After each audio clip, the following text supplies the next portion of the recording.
Welcome to Lock and Load Podcast. My name is Josh. And I'm Michelle. And we're here today to talk to you about Connecticut 2A issues. Today we are joined by Brooke Cheney from a Great Start Shooting School out of Harwinton, Connecticut. Brooke, why don't you give us a little bio about yourself? All right, let me try this. So my name is Brooke Cheney. I opened a Great Start Shooting School in 2014.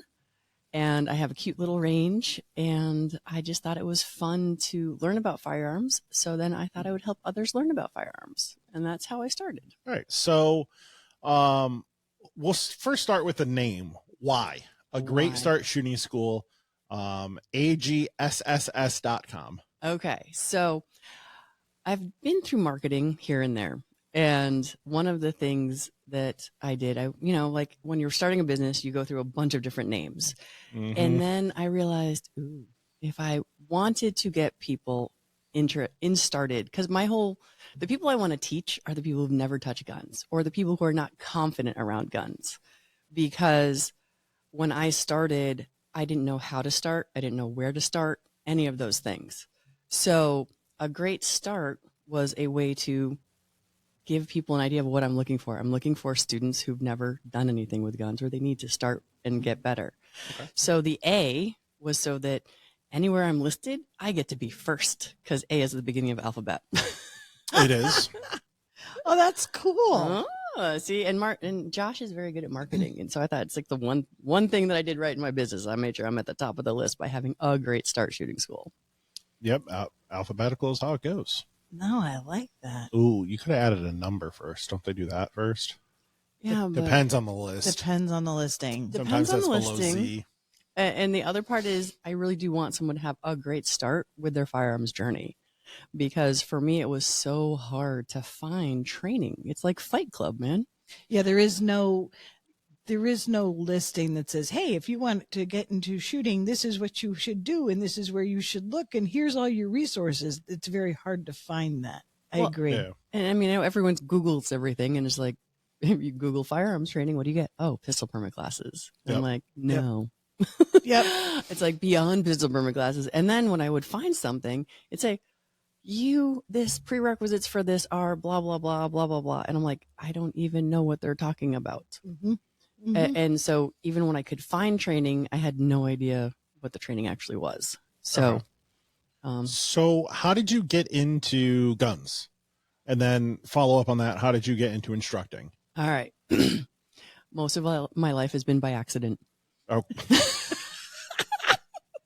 I love it. You know what? Okay. Well, no, I think my mom and dad planned me, but other than that, no. That's great. But my dad always had guns, but he didn't do the gun safety thing at all. Did he lock them away and they were like, don't touch, taboo? No, it was just don't touch. No locking. Okay. Free range firearms in the household. I grew up that way. But it was definitely don't touch. And my brother and I knew don't touch. First black I ever got was like from a scope because no one taught me how to actually shoot. So I got smacked in the face. I'm pretty sure when I was 5 or 6 years old, I'm hoping it was only a 22, but that was my first memory with a firearm. So from beginning until 2007, I was that girl that would go to the range with my husband or my dad and they'd hand me a gun. I would pull the trigger on a gun and I would hand them back to them. Yeah. For years. Did I know anything about guns? No. But if you asked me if I was a shooter, I'm like, oh, yes, I shoot guns. Yes. Because I didn't know what I didn't know. Yep. Makes sense. You didn't know the names, like the names of all the parts and stuff like that. I didn't know how to take one down. I didn't know anything about cleaning. Same boat over here. I didn't know any safety rules. Not one. Yeah. No. You do now, though. I right? do now. Okay. I do now. So, I got my permit in 1991. I knew nothing about 1991. Yeah. I wasn't alive. I know. Michelle's going to smack you later, not me. Yeah, she will. Because remember, I don't do conflict. But anyway. So 1991, I got my permit because my boyfriend at the time had his. No. And I come from a family of lawyers. And so I wanted to cover my butt in case I was ever left in a car with his gun. Okay. So that's why I got my permit, really. Okay. Same reason I got my scuba license and my anyway. So well, hold on, a pilot license? Yeah, I'm working on that. But anyway, that's not right now. just in case you have to take over flying. That too. The never taking know. off is easy. The landing, not so much. Gravity That's the helps hard with that, part. though. It does. Yeah. And if, like, as long as you live when you land, I guess it's fine because it's like, you know, There's It's an that. experience. yeah. Well, in like an emergency situation, you're not going to worry about the plane. Yeah, No. there's Like, that. you know, There's in a that. non-emergency situation, probably should worry about the plane. Yes, But- yes. But yeah. Do you know how many? I swear, all right, we're going off topic here. How many men are confident they could land an airplane? Like that scenario on like TV where the pilot gets knocked out and there's no co-pilot and like who could fly a plane and like the kid playing video games in the back is like I can, and then they land the plane. I swear to God, men think that all the time. Do Well, they really? But to be fair, in pilot training, you can learn a lot and how to do it on a simulator. Yeah. without a Flight doubt. Simulator on A flight Microsoft. That thing's cool. Yes, I have that for game. real. So anyways, back on topic. All right. So back to the Guns. by Back accident to thing, guns. right? So 1991 to 2006, I was the clueless blonde at the gun range, quite honestly. And 2006 and 2007, I had my first kid and my second kid. At which point I realized accidents in the home was what I was afraid of, Okay. Okay. Okay. Yeah. because that's all I knew. And I'm like, I don't want to be the mom who has the 4-year-old shoot the 3-year-old. Okay. And so in 2007, my husband started packing up my gun bag, send me off to the range. The guys would catch me at the range, help me unpack, and learn how to shoot. Then I got asked to be on their pistol team. And I'm like, wait a second, I suck? Why do you want me on your pistol team? And it was a bullseye pistol team. Ooh, And one-handed. one-handed, Yeah, yeah. super precision. I'm like, no, we just want an all-girls pistol team. And I'm like, oh, so I can get into competition and I can suck, and your guys are good with that. Like, yeah, we just want an all-girls team. So that's how I got into competition, Okay. Which And- then made you learn. which and- made me learn. But then I got more training, and I went to Arizona to train with Babes with Bullets, which are some great, amazing ladies who are world champions in USPSA and that kind of shooting and the action stuff. And then I got into those things, IDPA, USPSA. So did you jump into them fairly quickly? Were you still fairly uncertain about what you were doing, or Did I still suck? Yes, I did.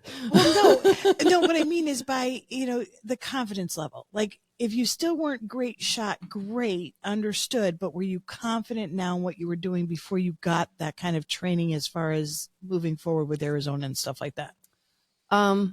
So I got better. Like my moment, right? I had a moment where this is what I tell my students about my Wonder Woman moment. She It puts her was. hands on her hips. It's well, because if you do this 10 seconds a day, you increase your confidence. So yes, just put your hands on your hips daily and you'll be better. But Okay. so I'd like to see the study on that. actually I have them. She probably. I was just gonna say. I do have the studies course. on that. I have multiple podcasts I can share with you too on that. But so the Wonder Woman moment for me was that day when I didn't need my husband to pack my bag for me. And I knew which gun went with which ammo, and I was no longer afraid to touch the gun.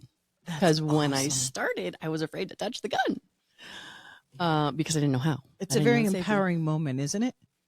Go ahead. Put your hands on hip, shoulders back. Go ahead. Yeah, there you go. See? Feels pretty special. That's the Wonder Woman moment. That moment of like, oh, I got it. I'm not afraid anymore.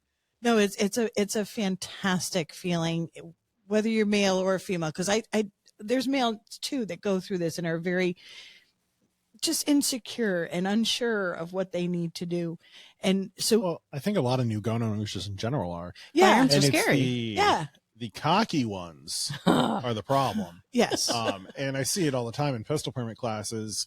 me too. And like when I'm teaching and how they're answering questions, I'm like, you're going to do horrible at the range. Or like you're listening and you have a really good chance of doing well because you're listening. You can tell Yeah. as you teach classes. You Oh, can yeah. tell who's gonna need a little extra more. But I work. see, I get anyone and everyone in my classes. Mhm. And I've had, 80-year-old women that do absolutely fantastic with a gun. And I've had 20-year-old males that do horrible. Mhm. Right. Where statistically you think that'd be flip-flopped, or at least perceived, right? It would be flip-flopped. Mhm. So Women in general pay Listen more better, attention and are better first time shots, not bullseye shooters, not sharp shooters, but can hit paper. We're talking first time, never touched a gun.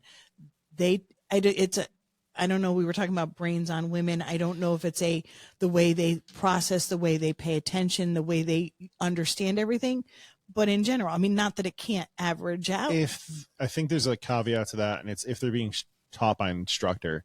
I really don't like when I see people being taught by their significant others for the first time. That never works well. It doesn't work. They don't. I actually have it in my classes. I generally will not teach husband and wives or boyfriend girlfriends together.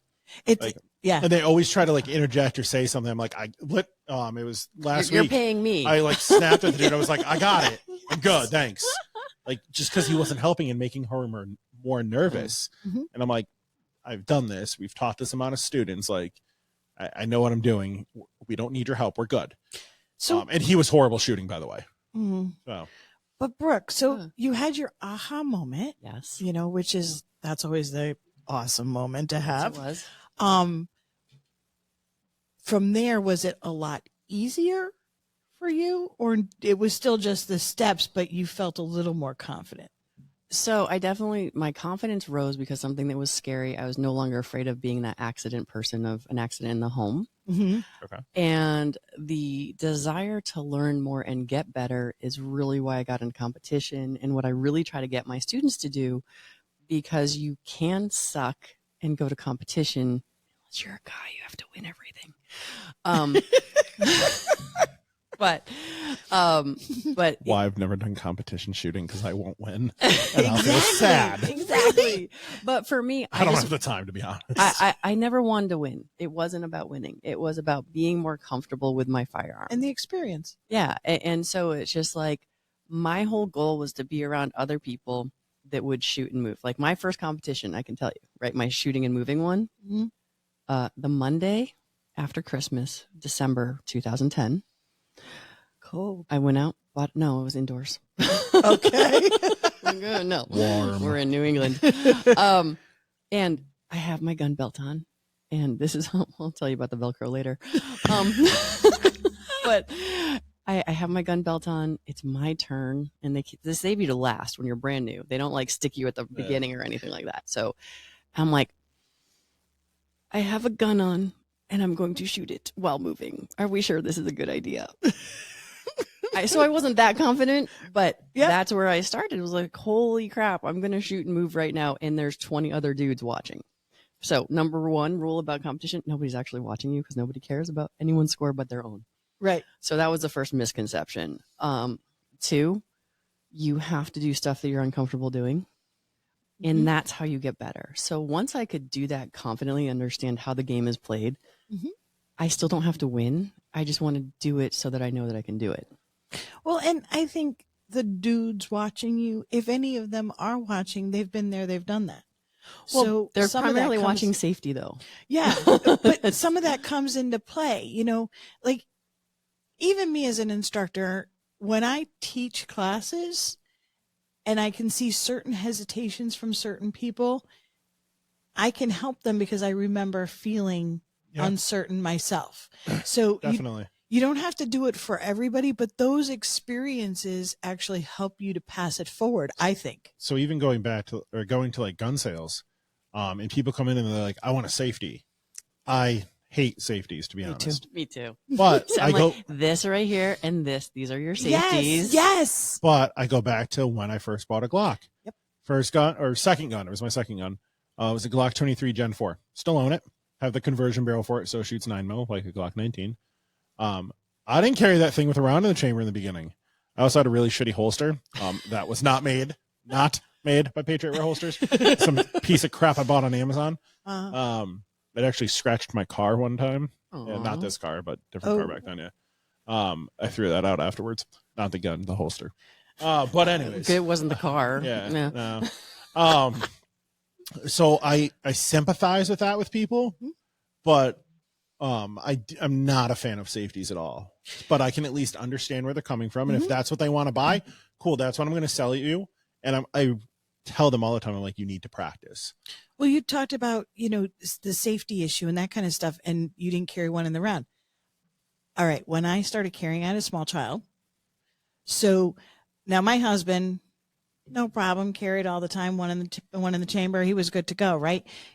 Just gone, happy as can be. And I was like, I have a small child. Like, what if it goes off? You know, Well, that's where the training comes in. right. And I know now And that's understanding never how going to happen. Guns work. I walked around the inside of my house with an unloaded gun in my holster, all right, doing housework and all that kind of stuff. Because at the time I was a stay-at-home mom. And for about a week, and then I loaded it up and put one in the chamber. No, I just loaded it up, still one not in the chamber, but loaded it and carried it for about another week and realized, yeah, nothing's going to happen to this. It's in a holster. Yeah. But it takes, when you're new, when you haven't done any of these things, and everybody's, I guess their comfort time zone is different. Yeah. So, me, I was a that's- little long. Oh, dude. No, that's you are short. nothing compared to me. Well, that's why, like, going back to the episode that we did with, like, the holsters and carrying post October 1st, Yes. those yellow guns that come in the USCCA stuff, and having that holster for it, like, that's a way to practice without even having a real gun yet. Right. And getting used to that feel of that, chunk of weight. And on it's your a hip. lightweight holster, so it's just made for those. And so you're getting something, so you get an idea, Yeah. because you're right. And Before you start carrying, to maybe get over that mental hurdle. well, and it's different when you're putting a gun on your hip, whether inside the waistband or outside the waistband. It is a different feeling. And people think when they first buy a gun and they first start carrying, they think it's going to feel like it did before they were carrying. They don't realize it. And I There's like gonna be it. bruises. Well, not if you have the right holster, but not only that, there is something now Yeah, but you on gotta your adjust your hip. pants sometimes. Yeah, you have You may to. have to go up a sizes. size. Yeah. And I try to liken Get it that to a stretchy watch. belt. If you don't wear a watch and you put a watch on for the first So time, you're weird. like, wow, okay, this is right. Yeah. And like, And then you wear it for a while, and then you forget to charge it one day, so you got to leave it at home. and then you feel naked. And then you get used to not wearing it again, and that's the stage we're at right now. But you feel naked if you don't have it. People who carry every day feel naked if they don't have their gun on them. Yeah. But people who just start out go, that concept doesn't make any sense. All right. So I just want to throw in here. Yeah. I didn't start so I could learn how to carry. I just started so I could learn how to hold a firearm without hurting anyone. Yeah. And to this day, I don't really carry. Not That's my okay. thing. Well, no, but the thing is so many people think that they're getting their pistol permit in order for self-defense. And I'm Correct. like, no, there are people like me who literally just do it for a hobby. It's like, I play the sports, I run around. Yeah, I think a majority of the people get it for like a home defense, Yeah. that self-defense, not in the everyday carry aspect, and probably not really in the competition shooting aspect. I don't see a lot of that. No, They have but, to kind of get into the industry a little bit. but the figure it reason out. I'm They get bringing into it that. up is because so many people think they're getting their pistol permit. Like, so here are my students, right? I've got the 83-year-old widow who's got guns in the home and just Okay. wants to have a permit so that she's not in trouble for having them. Right. I have the teachers who are coming, some for self-defense, some for just they want to get in target shooting because their boyfriend does it, kind of like how I got my permit originally. And it's like, you can come and get training without wanting to be tactical Timmy. Yes. And so that's the other part, is that I just want people to understand is like, training is not just going to SIG Academy up in Exeter, New Hampshire and, becoming, ninja. But I believe that for me, teaching everybody the foundations of just how to handle this safely so you can do whatever you want, whether you want to carry, whether you want to know that wherever it's stashed at home, when you pick it up, you're not going to do it wrong. So yeah, it's that's the other part, is like, so many, sorry, I keep hitting that silly thing and it makes so much noise. Sorry, everyone at home. Oh, stop touching it. No, I agree with you. And I think firearms are very personal. Okay. The reasons why are very personal. What you're looking to buy is a very personal choice. What I like, you may not like. Oh, I got lots of stories on that one. Me too. I'm Josh, you sell them all the time. I do. And How many returns do you get after? Yeah. none. You don't return guns. You lose money. You lose money. But Yeah, and in the selling aspect, and especially to females, like something, you know, the first thing we told our new guy when we hired him, what has he been there like a month now? Yeah. Was like, don't go to the pink gun. If they want the pink gun, they'll ask for the pink gun. Like, we have, and there's different colored guns out there too. But like, just because they're a girl, you don't go to the pink gun. And don't go to the small, tiny gun because that's not the right gun right out the gate. Like, I'll say stereotype, like an older lady coming in that doesn't have great hands. Cool. Smith & Wesson easy all day, every day. Or a revolver. Yeah. I like the easies over that. But this goes back to my classes, right? Because Josh, you have my little pamphlet thing that says, I'm going to move this over here. So maybe I stop hitting it. About find your perfect handgun, because especially when they're brand new. Yes. Like they go and they ask me, what's your favorite gun? I'm like, I will not tell you. We're going to find out what your favorite gun is. No. Because there you go. Bam. So many of my students come in like, oh, the little tiny gun must be so much easier. I'm like, no, it's so much harder. It hurts. I mean, I love my LCP Max, but that's snappy little shit, and it's only $380. It took me probably about 6 years before I moved to a 3-inch barrel gun. I like a 4 to a 4.5 inch. It's just, stop it. I didn't say anything. It's more accurate. It was easier to shoot, less painful to shoot, and I enjoyed it. And if you're going to have to practice, get proficient, you need to enjoy what you're shooting. Yeah. And then I moved to the smaller guns. If you want to. Some people correct carry full-size 1911s if they want to. Probably old white guys typically. No, actually, there's this girl. We call her the tactical pixie. Because she's like 5'2". Tatiana Whitlock. She's actually out of Maine. A full-size 1911. 45 or 9? Probably 45, knowing I her. love it. That is awesome. I mean, like shoes, we have different sizes for different things. So anyway. Different size shoes? No, you have different styles for different things. Sorry, okay. My bad, not size shoes, but yeah, different size. I mean, I know girl clothes are really weird. They are. So I was like, maybe. It's true. They are. But yeah, I love my. Go ask the fiance. We just had a conversation about this. Pain and suffering. I hate clothing, but anyway. Yeah, me too. I do my best not to shop. Only gun stores. What kind of classes do you offer? And you also have a range on site. Yes. So. I love those. Yeah. All right. So classes. I basically have 3 basic types. I have my pistol permit class, which I have private, small group, and online, where I do classroom online, and you come here or you come to my range for a live fire session. Because if you're like, can you do it online? I'm like, no, we can do some of it online. So that's a pistol permit options. Then I have it's called gun handling and shooting. And it's basically wherever you're at. It's a 90-minute course, and you come in.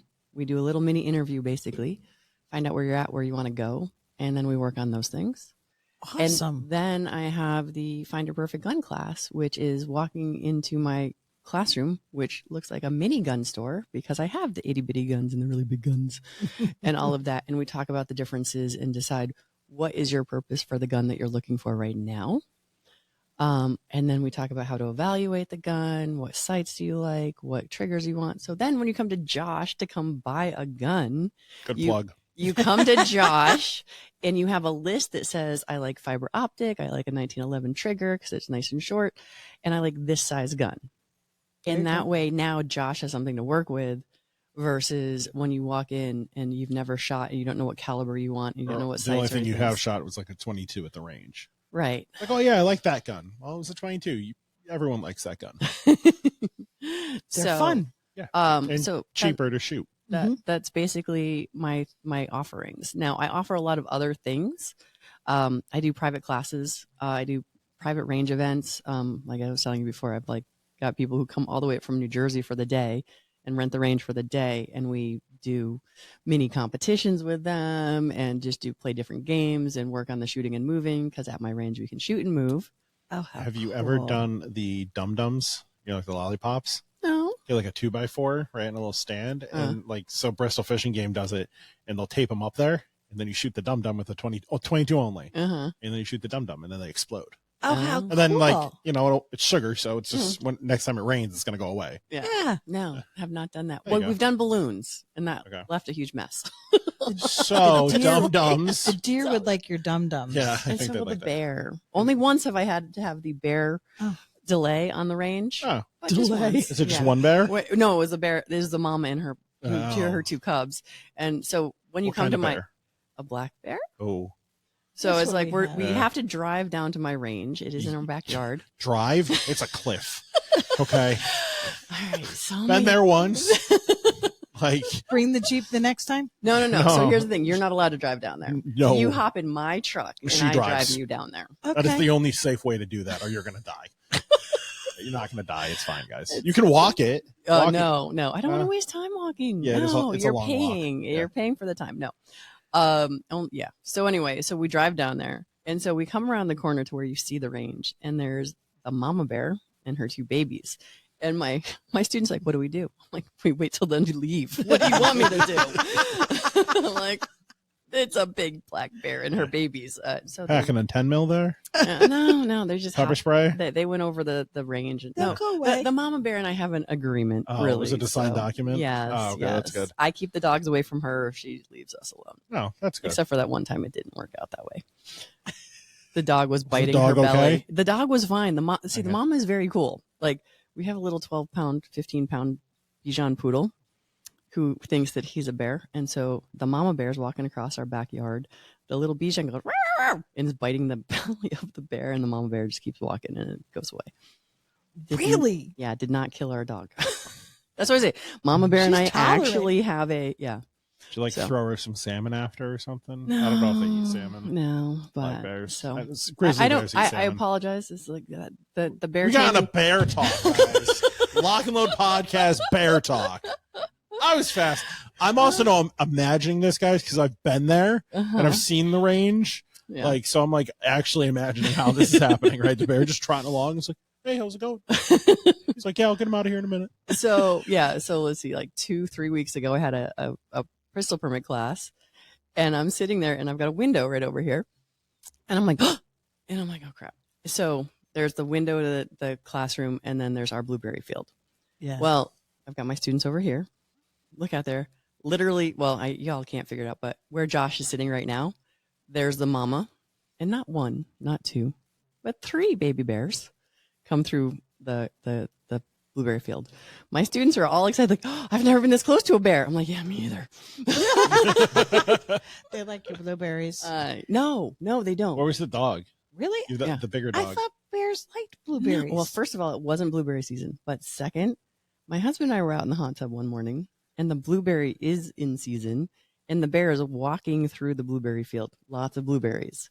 They just care about the trash. They don't want to work hard for their food. Like lazy it wouldn't bears. work that hard. She's got lazy bears in Yeah. her yard. All right. So classes, range time. Oh, the range. Shooting and moving. We can do holster work on my range. We can shoot steel. I've got a steel plate. I've got a Texas Star. I've got shooters and movers and things that you can activate to make them go thingies and do things. You have a little remote control car with the target on it? No, Should. no. be Someone will cool. shoot the car. I know better. Yeah. I keep saying I got to get up there. I definitely have to get up there. It's fun because You know, at guys- my range, you can do anything that you can't do at most ranges. In the spring, when it's, because we're getting in a cold season now, when it's, warmer season, we can do a portable podcast episode that day. If you want to see that, comment below. Wherever you're watching this, just be like, yeah, that's a good idea. That'd be fun. I Make it a love business to do that. expense. There you go. Okay. And, That and I'll works. drive you down to the range. Yeah. That works. I'm not But walking that. this is also why my classes are really small. My classes are 4 to 6 people, or if it's not one-on-one, just because I can only fit 5 of you in the truck. You got the bed of the truck. I do have Just the laying bed of the down. truck, but I'm not sure I have the liability for that. So As long as you people go like slow. you, I'll put on the back of the truck. Wow. Oh, That's because I rude. trust you. Or on the hood. No. Because when we go down the hill, the cliff he's talking about, Yeah. he would fall off. I'd run over him. He'd be a speed bump. It'd be bad, Okay. There's lots of speed bumps, so you All won't right. even know. especially with all the rain lately. Yeah, no kidding. So, is there anything else you want to talk about with your range. All right. Josh mentioned it earlier. Suicide Prevention Saturday. Yep. Every Saturday since 2018, I hop on. I started on Facebook, and now I do it on Facebook and YouTube. But at 9 p.m. Eastern, every Saturday night, I hop on and talk about 2 out of every 3 gun deaths you hear about from the CDC are suicides. So if we actually want to stop and save lives, we actually have to talk about suicide prevention. Because not only can we help prevent those suicides that are by gun, we can help prevent all the other suicides as well if we're actually working on that. And funny, after my decade of research, if we start working on mental health and suicide prevention, guess what? We affect violence as well. Because a lot of the stuff with suicide prevention is also violence prevention. So it's a short little tiny thing, 15, 20 minutes. Sometimes I interview people and we do an hour. But in general, that's kind of my thing, is just to help raise awareness and give people resources for that sort of stuff. So how can people find you? All right. A Great Start Shooting School. If you look that up on Google or Brave or wherever the heck you are looking at things, you can find me on YouTube. You can watch me shoot up a helicopter. Yeah, So that's I saw fun. that. That was cool. You can also see what competition looks like. Not bullseye competition, because no one videos that, because it's all precision stuff. But so YouTube, Facebook, Instagram. I think I'm even on Twitter, but I don't know if I put anything there. But YouTube's probably the most interesting because it's the videos. It's the suicide prevention. I do random live videos from time to time. The competition stuff. I have a couple how-to videos of how I teach. So I used to be a Mary Kay lady for 10 years. And one of our slogans in Mary Kay is try before you buy. So go check out how I teach, see if it makes sense to you. Yeah. Do you have a phone number? Probably. Public phone number? 860-506-7901. After a decade, you'd think I'd have that memorized, but I'm pretty sure that's what it is. You can also go to agsss.com. Yeah, that one. That's what I give everyone. Yeah, it's a little bit shorter than. Yes. Or you can type in a greatstartshootingschool.com too, and that does forward. No, it's the other way around. Oh, greatstartshootingschool.com is the actual website. agsss.com is what forwards to Gotcha. A Great Start Shooting School, but nobody wants to type A Great Start Shooting School. It's a lot of words. So, yeah. Okay. All right. Perfect. Well, thanks for coming on, Brooke. Sure. If you have any questions, comment below on either YouTube, Instagram. I don't know if you can comment on Spotify, Amazon Music, right? Facebook. There we go. That was the one I was trying to get to. Facebook's the best. It's an early morning, guys. Or YouTube. I know. It's my fault because I've got students that I've got to get to in another hour. So thanks for coming on, guys. And my name's Josh. And I'm Michelle. And we'll see you guys next time. Bye-bye. Bye.